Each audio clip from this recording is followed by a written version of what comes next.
Assalamualaikum warahmatullahi wabarakatuh. Perkenalkan, nama saya Junardi Ali. Saya salah satu mahasiswa dari jurusan Ilmu dan Teknologi Pangan, Fakultas Pertanian, Universitas Negeri Gorontalo. Pada video kali ini saya akan menjelaskan review jurnal yang berjudul Basis Biokimia dari Penampilan dan Perubahan Tekstur di Buah dan Sayuran Segar. Untuk lebih jelasnya, mari kita simak video berikut ini. Baik, saya akan menjelaskan mengenai review jurnal dari biokimia dari penampilan dan perubahan tekstur di buah dan sayuran segar. Yang pertama kita akan masuk dalam perkenalan pada buah dan sayuran. Perubahan penampilan dan tekstur adalah dua karakter yang mendasar yang menentukan penerimaan buah dan sayuran segar. Pemahaman tentang proses yang mengarah pada perubahan ini sangat penting dan mengembangkan pendekatan yang lebih baik untuk meminimalkannya. Dan karenanya dapat meningkatkan kualitas dan umur simpan bagi konsumen. Salah satu masalah umum adalah bahwa banyak biokimia dari penampilan dan perubahan tekstur telah pada dan besar dipelajari di seluruh tanaman atau sistem jaringan. Pada intinya, perubahan penampilan dan tekstur sangat erat terkait dengan kerusakan jaringan, dan dengan demikian dapat digunakan sebagai ukuran kesegaran penurunan kualitas dan penelitian dan industri potongan baru.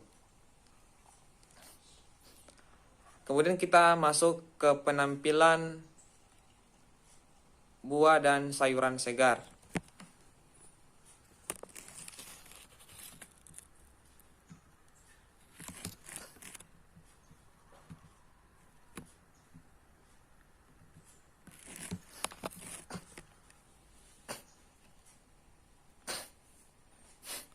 Baik, pada penampilan buah atau sayuran yang baru dipotong adalah atribut yang paling jelas bagi konsumen dan sangat mempengaruhi keputusan untuk membeli.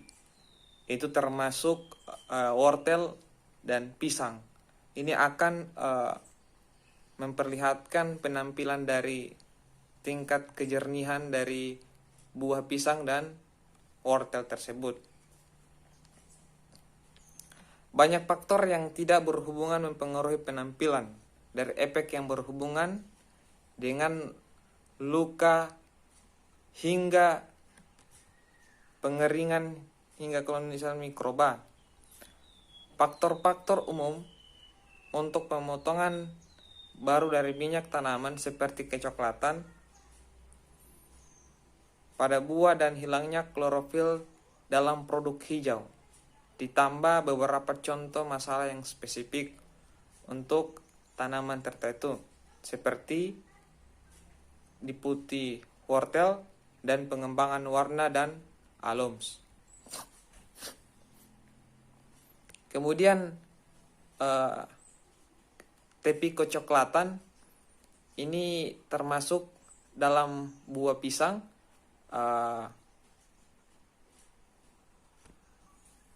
Masuk dalam buah pisang. Kemudian ada juga dengan daging putih seperti apel dan pir, tetapi juga merupakan faktor dalam banyak produk buah dan sayuran segar lainnya. Sementara reaksi kecoklatan adalah pusat untuk memahami mekanisme biokimia. Penting juga mengevaluasi konteks lokalisasi subseluler. Dalam tepi kecoklatan itu dicontohkan dalam buah apel. Mengapa buah apel berubah warna setelah dikupas? Itu karena terjadi oksidasi enzim dalam buah apel. Dalam buah apel terdapat enzim polifenol oksidase yang terdiri dari enzim monofenol oksidase dan katekol oksidase. Saat kita memotong apel, lalu daging buahnya terkena oksigen, maka enzim tadi akan menghasilkan senyawa fenolik dalam jaringan apel berubah menjadi ortoquinon. Quinon ini membentuk antiseptik alami yang fungsinya memberikan perlindungan dari bakteri dan jamur.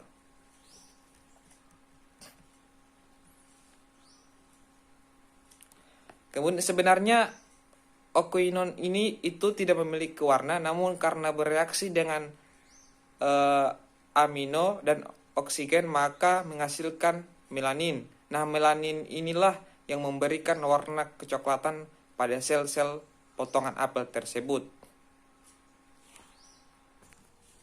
Sebagian besar strategi untuk mengendalikan kecoklatan, Mutakhir berfokus pada pendekatan teoretis dan memodulasi aktivitas enzim polifenol. Formulasi anti pencoklatan komersial yang paling banyak digunakan saat ini tersedia menggunakan garam kalsium dan askorbat. Askorbat dihipotesiskan untuk mengontrol aktivitas melalui kemampuannya untuk mengurangi quinon ke defenolisis. Namun askorbat memiliki banyak aktivitas lain yang mungkin dalam jaringan menjelaskan kegunaannya dalam menghambat kecoklatan karena merupakan sel antioksidan. Pada gambar di samping saya akan menjelaskan mengenai gambar ini. Ya, gambar ini memberikan penjelasan beberapa detail sehubungan dengan velokalan senyawa fenolik dan enzim yang berinteraksi dengan kecoklatan. Sintesis senyawa fenolik dikaitkan dengan retikulum endoplasma. Kemudian protein yang terlibat dengan sintesis mereka baik dimasukkan ke dalam membran retikulum endoplasma atau secara longgar terkait dengan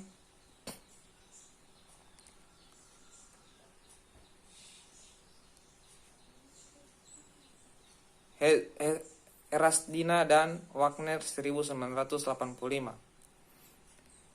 Setelah terbentuk senyawa-senyawa ini terglikolisis dan kemudian diekstruksi dalam vektor transport yang terbentuk dari membran retikulum endoplasma. Kemudian vesikel ini adalah kendaraan di mana senyawa fenolik diangkut ke vakuola atau ke kompartemen dinding sel apoplas. Ini menurut Erasdina dan Wagner 1985. Ada sejumlah kecil senyawa fenolik yang dapat ditemukan dalam kromoflas, sitoplasma, dan mitokondria. Tetapi ini biasanya dalam jumlah kecil dan berhubungan dengan fungsi metabolisme. Ini menurut Erasdina dan Wagner 1985. Kemudian kita akan masuk pada reaksi pencoklatan. Seperti yang saya jelaskan tadi, saya kasih contoh pada buah apel. Nah, reaksi pencoklatan umumnya dianggap sebagai konsekuensi langsung dari tindakan polifenol, meskipun beberapa telah menghubungkannya setidaknya sebagai peran dengan aksi fenol peroksidase pada polifenol. Dapat meningkatkan reaksi kecoklatan dengan adanya reaksi kecoklatan yang dimediasi yang sedang berlangsung. Mekanisme pencoklatan ini tidak dipahami dengan jelas. Ada kemungkinan bahwa generasi quinon yang dimediasi dapat menyebabkan akumulasi dan memberikan konsentrasi lebih tinggi dan spesies radikal bebas. Kemudian pada gambar berikut dijelaskan mengenai mekanisme aksi polifenol oksidase pada monofenol dan difenol. Catatan aktivitas hidroksilasi memiliki lebih rendah daripada aktivitas oksidasi dan menunjukkan bahwa proses hidroksilasi adalah lebih lambat dari proses oksidasi. Dan nilai yang didasarkan pada aktivitas tirosinase adalah jamur pada monofenol trisinase dan resultan difenol. Nah, kemudian kita akan masuk pada perubahan warna yang melibatkan degradasi klorofil.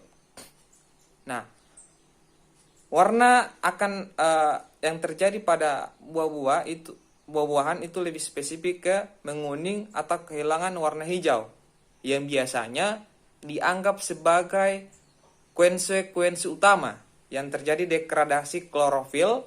Namun degradasi klorofil juga dapat menyebabkan perubahan warna yang mirip dengan kecoklatan pada produk potongan baru yang diberlakukan dengan salad dressing.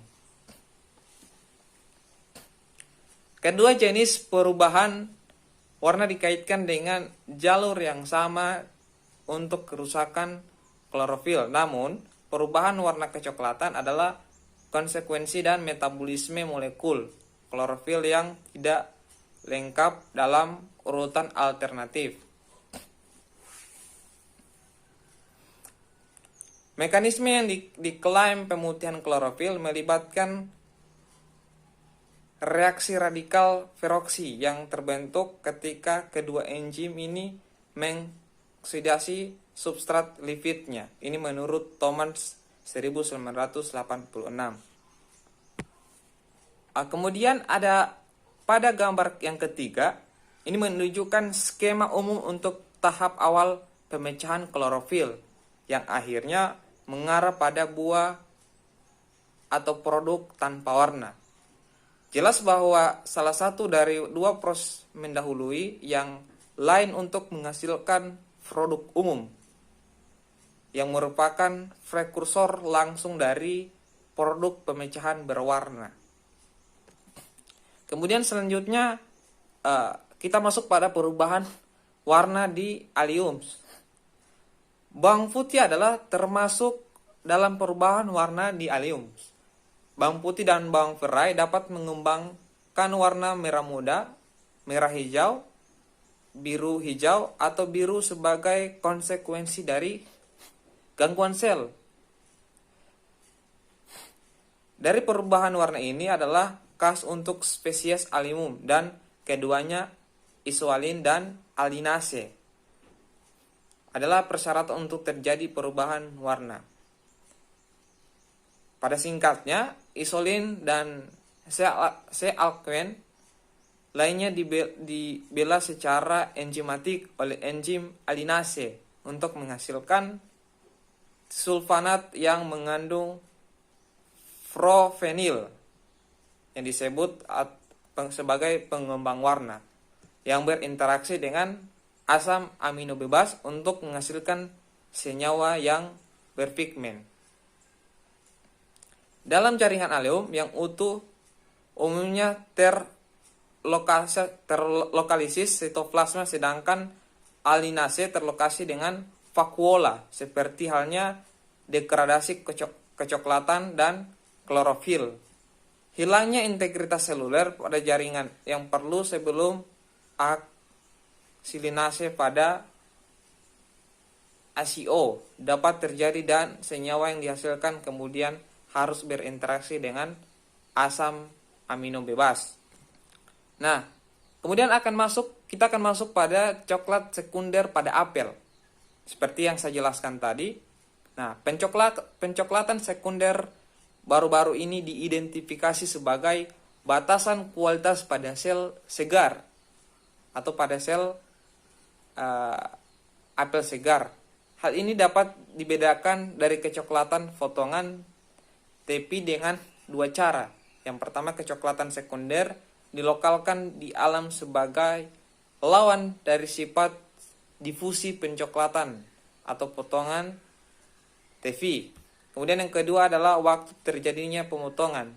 Terjadi dalam beberapa jam setelah pemotongan, sedangkan kecoklatan sekunder mulai muncul dalam buah segar setiap saat antara 1 dan 3 minggu dalam penyimpanan.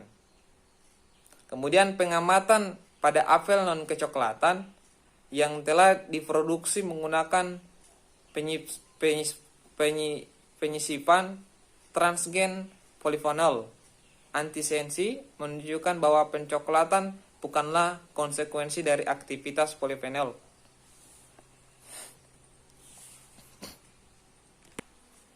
Kemudian kita masuk pada tekstur. Tekstur muncul dalam banyak samaran, kerenyahan, kekerasan, ukuran, dan kesegaran. Kesegaran dan lain-lain. Ketegasan sebagian besar ditentukan oleh anotomi, terutama ukuran sel, bentuk, dan pengepakan. Dan kekurangan dinding sel dan tingkat adisel ke sel bersama dengan status turgor. Banyak dari faktor-faktor ini saling terkait, misalnya jaringan dengan sel-sel kecil cenderung memiliki kandungan yang lebih besar dari dinding sel. Jumlah yang relatif lebih rendah dari sitoplasma dan vakuola.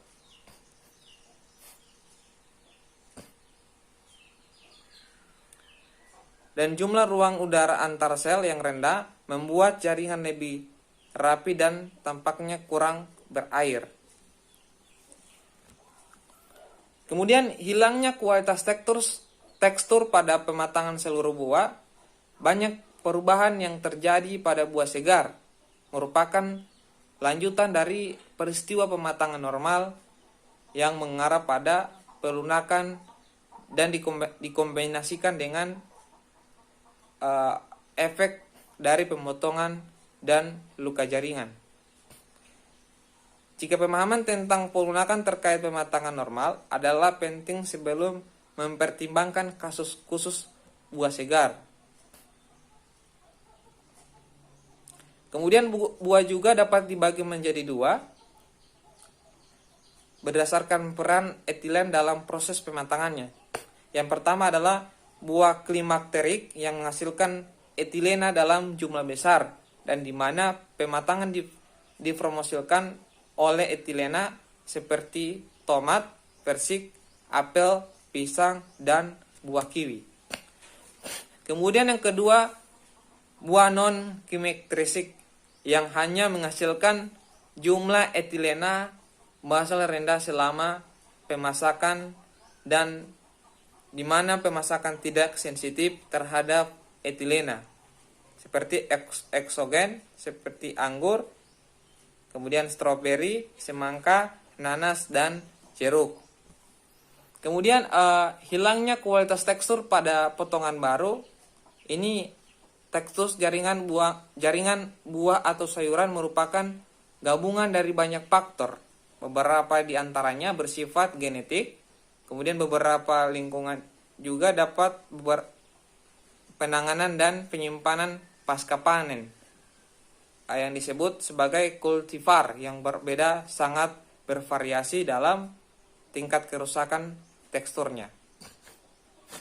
Potongan segar sayuran biasanya menghadirkan lebih sedikit masalah daripada potongan segar buah. Banyak spesial yang melunak dengan cepat karena peristiwa pematangan alami, namun dalam produk-produk rumit seperti bayam, layu dapat menjadi salah satu penyebab utama. Kemudian dapat saya simpulkan, diskusi yang sedang berlangsung pada saat ini menunjukkan bahwa pengetahuan mengenai mekanisme biokimia dan perubahan warna dan tekstur sangat luas. Meskipun tidak berarti lengkap yang saya jelaskan ini, tapi penerapan dan pengetahuan ini untuk masalah warna dan tekstur tertentu sangat penting untuk memanajemen kualitas dalam bentuk produk buah dan sayuran segar. Terima kasih. Itulah hasil penjabaran review dari saya. Wabillahi taufiq wal hidayah. Wassalamualaikum warahmatullahi wabarakatuh.